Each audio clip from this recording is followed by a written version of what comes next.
Good morning, students. Myself, Dr. Anita Sen, Assistant Professor, Economics, Government PG College, Pipariya.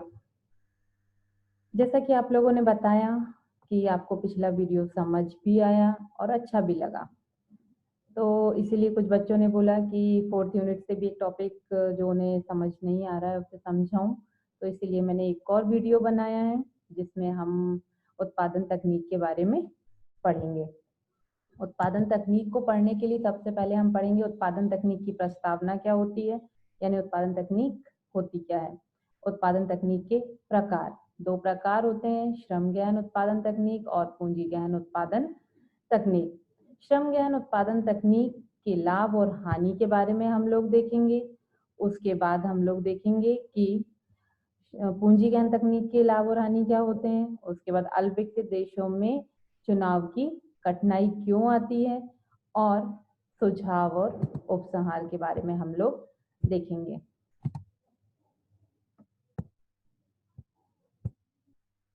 उत्पादन तकनीक के बारे में अगर हम देखें तो उत्पादन तकनीक से पहले हम लोगों को उत्पादन पता है क्या होता है, और उत्पादन के लिए उत्पादन कारक क्या होते हैं। उत्पादन कारक क्या होते हैं? श्रम, पूंजी, साहस, संगठन, प्राकृतिक संसाधन, कच्चा माल, परिवहन, ये सब जो होते हैं उत्पादन के कारक होते हैं, और बिना कारकों के उत्पादन संभव नहीं होता है। इनमें से दो साधन ऐसे हैं, श्रम और पूंजी, जिनको हम एक दूसरे के स्थान पर इस्तेमाल कर सकते हैं। तो उत्पादन तकनीक की समस्या आती क्यों है? वो इसलिए आती है ताकि उत्पादनकर्ता को कम से कम लागत पर ज्यादा से ज्यादा आगम प्राप्त हो सके, इसलिए ये समस्या आती है। दो तरह की तकनीक होती है, पूंजी गहन उत्पादन तकनीक और श्रम गहन उत्पादन तकनीक। श्रम गहन उत्पादन तकनीक क्या होती है? जहां पर उत्पादन के लिए श्रम की भारी मात्रा का इस्तेमाल होता है और पूंजी की कम मात्रा का इस्तेमाल होता है। अर्थात श्रम गहन तकनीक श्रम आगत पर निर्भर करती है, यानी कि उत्पादन के लिए श्रम और पूंजी दोनों को लगाया जाता है, लेकिन जिस जगह पर उत्पादनकर्ता पूंजी की कम मात्रा लगाता है और श्रम की ज्यादा मात्रा लगाता है तो उसे हम श्रम गहन तकनीक कहते हैं, यानी श्रम की अधिकता वाली तकनीक। उसको हम एक रेखा चित्र से भी समझ सकते हैं। अब देखिए, यहाँ पर आपको ओ एक्स अक्ष पर श्रम दिखाई दे रहा है, ये रहा श्रम, और ओ वाई अक्ष पर आपको पूंजी की मात्रा दिखाई दे रही है। अब यहाँ पे आपको Q और Q1 दो उत्पादन वक्र भी दिख रहे हैं। उत्पादन वक्र हमें पता है कि हम किसी भी पॉइंट पर इसका मतलब ये जो उत्पादन वक्र होता है उस पे सभी बिंदुओं पर हमें समान उत्पादन मिलता है, और जब बढ़ा हुआ उत्पादन चाहिए तो हमें रेखा चित्र बदलना पड़ता है, एक वक्र से दूसरी वक्र की ओर जाना पड़ता है। तो हम जब Q से Q1 की ओर जाएंगे तो हमें बढ़ा हुआ उत्पादन मिलेगा, और हम Q से भी नीचे कोई एक उत्पादन वक्र ले लें तो हमें उत्पादन घटता हुआ मिल जाएगा। तो यहाँ पे दो उत्पादन वक्र लिए गए हैं, Q और Q1। अब देखिए आप, Q पर जो एक जगह है वहां पर ओ सी मात्रा और ओ एल मात्रा का इस्तेमाल किया गया। श्रम की मात्रा लगाई गई ओ एल और पूंजी की मात्रा लगाई गई ओ सी, और इन दोनों के इस्तेमाल से जितना हमें उत्पादन मिला वो इस क्यू पर दिखाया गया है। अब हमें उत्पादन बढ़ा हुआ चाहिए, यानी एक उत्पादनकर्ता को बढ़ा हुआ उत्पादन चाहिए, यानी उसे कहाँ जाना है? Q1 पे जाना है, यहाँ पर। ठीक है, तो अब वो क्या कर रहा है? OC की मात्रा नहीं बढ़ा रहा, अब वो OL से L1 पर आ जा रहा है, यानी उसने श्रम की मात्रा ज्यादा लगा दी, पूंजी की मात्रा नहीं बढ़ाई। किसकी बढ़ाई? श्रम की। तो जब श्रम की मात्रा बढ़ गई तो पूंजी के कंपैरिजन में श्रम कैसा हो गया? ज्यादा हो गया। तो ये तकनीक क्या हो गई आपकी? श्रम गहन तकनीक। यहाँ पर दिया हुआ भी है, OC पूंजी की मात्रा को दर्शाएगा, OL श्रम की मात्रा को, Q उत्पादन की आरंभिक मात्रा बता रहा है, और Q ये 1 है, इसको 1 कर लीजिएगा। Q1 जो है वो बढ़ते हुए उत्पादन को दर्शाएगा। फिर आई हमारी पूंजी गहन तकनीक। पूंजी गहन तकनीक श्रम गहन तकनीक के बिल्कुल विपरीत है। इसमें क्या होगा? एक उत्पादनकर्ता पूंजी की मात्रा ज्यादा लगाएगा और श्रम की मात्रा कम लगाएगा। इस प्रकार जो भी आगतें हैं वो किस पर निर्भर करेंगी? पूंजी की मात्रा पर निर्भर करेंगी। इसे भी हम एक रेखा चित्र द्वारा समझ सकते हैं। रेखा चित्र हमारा ये दे दिया, आप लोगों को दिख रहा होगा, बिल्कुल उसके विपरीत है। एक्स पर हमने श्रम को दर्शाया है, वाई पर हमने पूंजी को दर्शाया है, और यहाँ पे हमने ओ एल और ओ सी मात्रा का इस्तेमाल करके उत्पादन प्राप्त किया, जो कि ओ क्यू वक्र पर दिखाई दे रहा है। अब हमें ओ क्यू से ओ क्यू वन पर जाना है। वन पर जाना है तो हम क्या करेंगे? या तो श्रम की मात्रा को बढ़ाएंगे या फिर पूंजी की मात्रा को बढ़ाएंगे। क्योंकि ये पूंजी गहन तकनीक है, इसलिए हम पूंजी की मात्रा बढ़ा रहे हैं। श्रम हमारा वैसे का वैसे ही है, ओ एल, लेकिन हमने पूंजी को ओ सी से बढ़ाकर कितना कर दिया? ओ सी वन कर दिया। तो ये तकनीक हमारी हो गई पूंजी गहन तकनीक, जहां पर उत्पादन करता पूंजी की मात्रा ज्यादा इस्तेमाल करता है और श्रम की मात्रा कम इस्तेमाल करता है। और यहाँ पर आपको दिया हुआ है ओ सी पूंजी की मात्रा को दर्शाएगा, ओ एल श्रम की मात्रा को दर्शाएगा, क्यू उत्पादन की आरंभिक मात्रा को दर्शाएगा, क्यू वन उत्पादन के उच्च स्तर को दर्शाएगा, और इसलिए हमारी सी वन जो हो जाएगी वो ज्यादा वाली पूंजी हो जाएगी। दोनों रेखा चित्र को आप एक साथ रख के इनकी तुलना कर सकते हैं। ये श्रम गहन का है, जिसमें श्रम की मात्रा बढ़ती हुई दिखाई दे रही है, ओ एल से L1 पे आ गए हैं, लेकिन ओ सी वैसे का वैसा ही है। यहाँ पर पूंजी गहन तकनीक है, जिसमें ओ एल की मात्रा यानी श्रम की मात्रा स्थिर है, लेकिन पूंजी की मात्रा को बढ़ाया गया है। तो इस तरह से हम दोनों का रेखा चित्र द्वारा तुलनात्मक अध्ययन कर सकते हैं। अब हम देखें कि अगर हम श्रम गहन तकनीक का इस्तेमाल करते हैं, तो भाई श्रम गहन तकनीक का इस्तेमाल क्यों करें? कोई लाभ होने चाहिए, उसके पक्ष में कुछ तर्क होने चाहिए। तो हमने उसके पक्ष में तर्क देखे। यहाँ पर क्या क्या तर्क है? अधिक रोजगार का सृजन। अगर हम श्रमिक ज्यादा लगाएंगे, श्रमिकों की मात्रा का ज्यादा इस्तेमाल करेंगे, तो लोगों को रोजगार मिलेगा। ये एक पहला लाभ हुआ। दूसरा लाभ क्या हो रहा है यहाँ पे? दुर्लभ पूंजी का उपयोग। हम जो भी दुर्लभ पूंजी है दुर्लभ पूंजी है, दुर्लभ मतलब जो कठिनाई से हमें प्राप्त होती है, उसका सही इस्तेमाल कर सकते हैं। विकेंद्रीकरण। विकेंद्रीकरण क्या होता है? फैलाव। चारों तरफ फैलाव हो सकता है, किसका? उत्पादन का, क्योंकि श्रमिक तो चारों तरफ फैले हुए हैं। तो श्रम गहन तकनीक इस्तेमाल करेंगे तो उत्पादन का फैलाव भी चारों तरफ होगा। आय के समान वितरण में सहायक। अब जब हम श्रमिकों को मौका देंगे कि वो आए, काम करें, रोजगार कमाएं, विकेंद्रीकृत काम होगा, उससे क्या होगा? लोगों को आय प्राप्त होगी। और कहीं ना कहीं जब श्रमिकों को आय प्राप्त होगी, उनका आय का स्तर बढ़ेगा, तो आय वितरण भी समान होने की तरफ बढ़ेगा। एकदम से समान नहीं होगा, लेकिन समान होने की तरफ बढ़ने लगेगा। अब उपभोग का उच्च स्तर। जब लोगों को रोजगार मिलेगा तो उपभोग भी बढ़ेगा। उपभोग आप लोग समझते हैं क्या होता है? तो उपभोग भी बढ़ेगा। जैसे अभी फिलहाल कोरोना का टाइम चल रहा है, तो अभी सबसे बड़ी समस्या आ रही है मांग और पूर्ति की। पूर्ति नहीं हो पा रही है। क्यों नहीं हो पा रही? क्योंकि आयात रुक गए हैं, सप्लाई चेन रुक गई है हमारी, उत्पादन भी नहीं हो रहा है तो पूर्ति रुक गई है हमारी, और लोगों ने मांग भी कम कर दी, उपभोग का स्तर भी कम हो गया। क्यों कम हो गया? लोगों के रोजगार छिन गए हैं, इसलिए अब वो उपभोग का स्तर भी ऊंचा नहीं कर पा रहे हैं। नेक्स्ट आएगा आर्थिक एवं सामाजिक उपरिव्यय की रचना। आर्थिक और सामाजिक उपरिव्यय जो होते हैं वो भी बढ़ेंगे।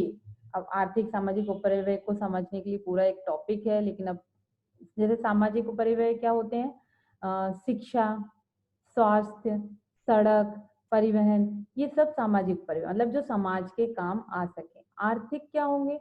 जो लोगों को अर्थ धन कमाने में मदद करें, ऐसे खर्च। परिव्यय मतलब खर्च होते हैं, सरकार खर्च करती है इन पर। स्फीतिकारी दबावों पर नियंत्रण हो जाएगा। स्फीतिकारी दबाव मतलब एक तरह से महंगाई, सिंपल शब्दों में बोलें तो महंगाई, महंगाई पर भी नियंत्रण हो जाएगा। कैसे हो जाएगा महंगाई पर नियंत्रण? अब आप लोग कैलकुलेशन करना, नहीं समझ आए पूछना कि कैसे। विदेशी विनिमय की बचत होगी। विदेशी विनिमय मतलब विदेशी पैसा। जो चीजें हम आयात करते हैं, जैसे अगर हम पूंजी गहन तकनीक का इस्तेमाल करेंगे तो क्या करेंगे? तकनीकी का आयात करेंगे। अब तकनीकी का आयात करेंगे, जो पैसा हमारे पास है उसे हमें खर्च करना पड़ेगा। तकनीकी फ्री में नहीं आएगी, तकनीक का इस्तेमाल करना है तो तकनीकी पर हमें व्यय भी करना पड़ेगा। और अगर हम श्रम गहन तकनीक का इस्तेमाल करते हैं तो क्या होगा? हमारा विदेशी विनिमय बच जाएगा। सामाजिक समानता होगी, सभी लोगों को समान अवसर मिलेंगे, पैसा मिलेगा, रोजगार मिलेगा, रहन सहन का स्तर उच्च हो जाएगा, उपभोग का स्तर उच्च हो जाएगा, विकेंद्रीकरण आ जाएगा। तो ओवरऑल क्या हो जाएगा? सामाजिक समानता आ जाएगी। अब श्रम गहन तकनीक से हानियां भी हैं। अब हानियां कैसी होंगी? एक सिक्के के दो पहलू होते हैं, आप लोग बहुत अच्छे से जानते हैं। जहां श्रम गहन से फायदे होंगे वहां नुकसान भी होंगे। क्या नुकसान है? यह तकनीकी लघुकालिक है, यानी श्रम गहन तकनीक जो है वो लंबे समय तक काम नहीं कर सकती। थोड़े समय के लिए हम इससे काम ले सकते हैं। पूंजी निर्माण दर निम्न हो जाएगी। क्यों निम्न हो जाएगी? क्योंकि बोल सकते हैं कि श्रम जितने अच्छे से काम नहीं करता है, पूंजी तीव्र गति से उत्पादन करती है। जब तीव्र गति से उत्पादन होता है, कम समय में ज्यादा उत्पादन होगा, ज्यादा उत्पादन होगा, ज्यादा आय होगी, ज्यादा बचत होगी और पूंजी निर्माण भी ज्यादा अच्छे से होगा। और श्रम गहन में थोड़ा थोड़ा पैसा कमाएंगे, पैसा भी बट गया है, विकेंद्रीकरण हो गया है, सबके हाथों में जा रहा है थोड़ा थोड़ा, तो वो थोड़ा थोड़ा जब बटेगा तो पूंजी निर्माण की दर निम्न हो जाएगी। अधिक निपुणता की निम्न संभावना। अधिक निपुणता मतलब काम बहुत अच्छे से किया जा सके, निपुण तरीके से किया जा सके, इसकी संभावना कम है। महंगी उत्पादन प्रक्रिया, अब ये लोग इसे बता रहे हैं। ये जो विचार होते हैं अर्थशास्त्रियों के विचार होते हैं, सब अपने अपने विचार रखते हैं, कोई इसके पक्ष में जाता है, कोई इसके विपक्ष में जाता है। तो जो विपक्ष में जा रहे हैं वो ये बोल रहे हैं कि श्रम गहन तकनीक जो है वो कैसी हो जाएगी? महंगी हो जाएगी। महंगी क्यों हो जाएगी भाई? महंगी इसलिए हो जाएगी क्योंकि भले ही आप महंगी मशीन नहीं बुला रहे हैं, श्रमिकों को पैसा दे रहे हैं, लेकिन मशीन ऐसी होती है, एक बार महंगी मशीन आ जाती है तो वो लंबे समय तक काम करती है। लेकिन श्रम आप थोड़ा थोड़ा पैसा देते रहोगे और काम होता रहेगा आपका, और काम भी पूंजी के कंपैरिजन में निम्न गति से होगा। जब धीमी गति से होगा तो उत्पादन प्रक्रिया महंगी हो जाएगी। अब इसमें शोध और आधुनिकीकरण की संभावना भी कम होती है। पूंजी गहन के पक्ष और विपक्ष में अगर हम तर्क देखें तो पूंजी गहन तकनीक जो है वो आर्थिक वृद्धि की तीव्र दर है। क्या करेगी? वो आर्थिक वृद्धि को तीव्र रूप से बढ़ाएगी। आर्थिक वृद्धि आप लोग समझते हैं, आपकी फर्स्ट यूनिट में बहुत अच्छे से आर्थिक वृद्धि को समझाया गया है कि आर्थिक वृद्धि क्या होती है और आर्थिक वृद्धि के कारक क्या होते हैं, जिससे हम मापे कि कोई देश आर्थिक वृद्धि कर रहा है या नहीं कर रहा है। जीवन स्तर में वृद्धि होगी, जीवन स्तर बढ़ेगा।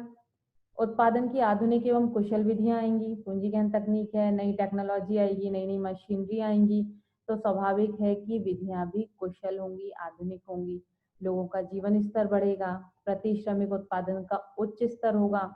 अब प्रति श्रमिक का उच्च स्तर कैसे हो जाएगा उत्पादन का? क्योंकि वो मशीन पे काम करेगा, हाथों से काम नहीं करेगा, और जब मशीन पे काम करेगा तो उत्पादन भी बढ़ेगा। श्रम गहन तकनीक का पूंजी गहन में परिवर्तन। श्रम गहन को क्या कर सकते हैं हम? पूंजी गहन में बदल सकते हैं। मतलब जो काम श्रमिक कर रहे हैं वो पूंजी कर सकती है, लेकिन जो काम पूंजी कर रही है, पूंजी गहन समझ रहे हो? मशीनरी। पूंजी गहन मतलब केवल पैसा नहीं होता, पूंजी गहन मतलब मशीनरी।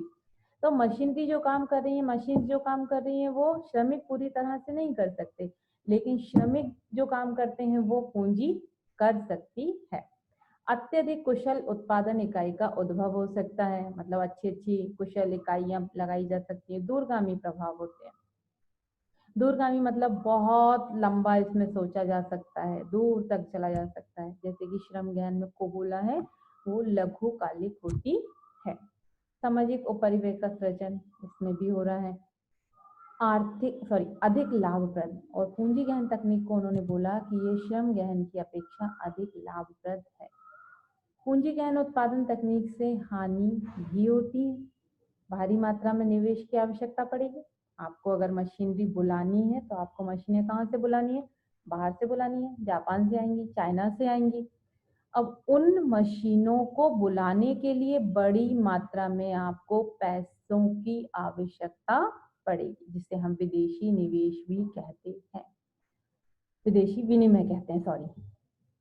भुगतान संतुलन पर प्रतिकूल प्रभाव पड़ेगा। भुगतान संतुलन, जो हमारे आयात और निर्यात के बदले में हम भुगतान करते हैं, उसे हम भुगतान संतुलन कहते हैं, उस पर भी प्रतिकूल प्रभाव पड़ेगा।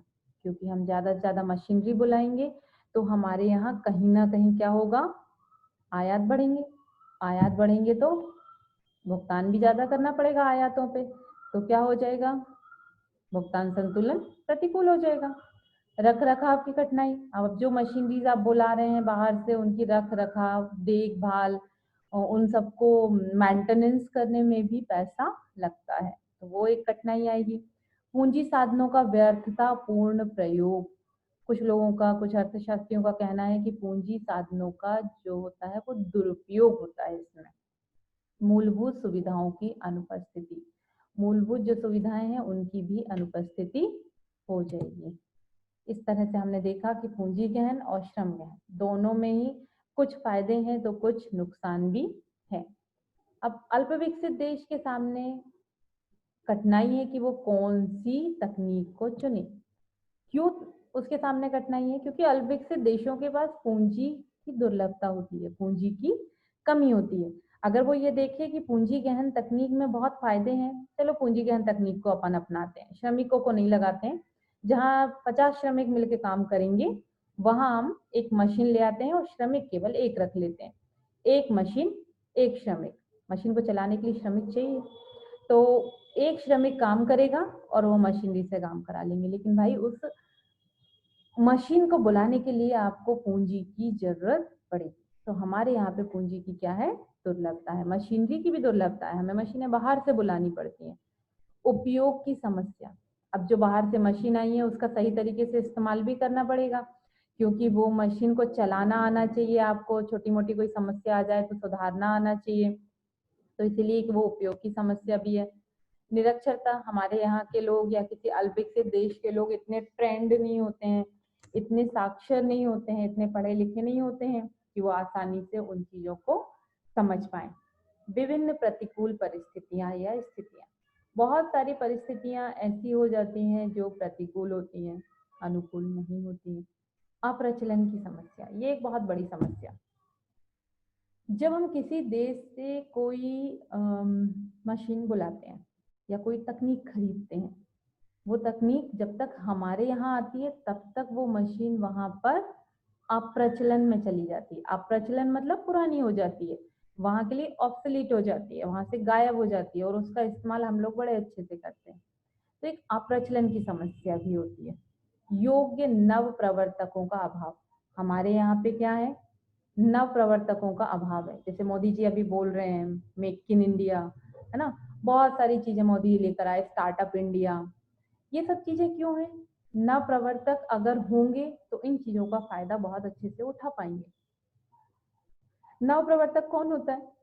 जो कुछ नया लेकर आता है, वो नव प्रवर्तक होता है। नई तकनीकी लेकर आ जाए, नया बाजार लेकर आ जाए, नया कच्चा माल खोज कर ले आए, नया कोई शोध अनुसंधान कर दे, तो वो नव प्रवर्तक हो जाता है। तो नव प्रवर्तकों का भी अभाव है अल्प विकसित देशों में। पूंजी गहन का प्रासंगिक ना होना, ये ना है। पूंजी गहन तकनीक का प्रासंगिक ना होना, हमारे यहाँ पे तकनीकी जो है वो पूंजी गहन के लिए ठीक परिस्थिति नहीं है। श्रम गहन के लिए ज्यादा अच्छी है क्योंकि श्रमिक ज्यादा है हमारे यहाँ पर। अब अल्पविकसित देशों में तकनीकी के चुनाव की समस्या को अगर दूर करना है, कौन सी समस्या? तकनीकी के चुनाव की, कि हम पूंजी गहन तकनीक चुने या उत्पादन गहन। अब दोनों में से हमें किसी एक को चुनना है। अब एक को चुनने के लिए समस्या, पूंजी गहन को हम चुन रहे हैं तो पूंजी गहन में बहुत सारी समस्या आ रही है, पैसे की समस्या आ रही है, अप्रचलन की समस्या आ रही है, ट्रेंड लोग नहीं है, साक्षर लोग नहीं है, बहुत सारी। तो हम अगर श्रम गहन को चुनना चाहें तो श्रम गहन के लिए भी तो कुछ अच्छा होना चाहिए। तो हमें क्या करना है, श्रम गहन तकनीकों का प्रयोग ज्यादा से ज्यादा करना है, विभिन्न तकनीकी का समन्वय करना है। तकनीक हमारे पास बहुत सारी आए और उनका हम मिश्रण करें, समन्वय करें और फिर हम काम करें। शोध, नए नए शोध करें, प्रशिक्षण सुविधाएं, लोगों को प्रशिक्षित कराएं, ट्रेनिंग प्रोग्राम रखें, न्यूनतम लागत पे काम कैसे हो सकता है वो हम ध्यान रखें, तकनीक का आयात करें और अधिकतम अतिरेक, अतिरेक यानी बचत, अधिकतम अतिरेक की कोशिश करें।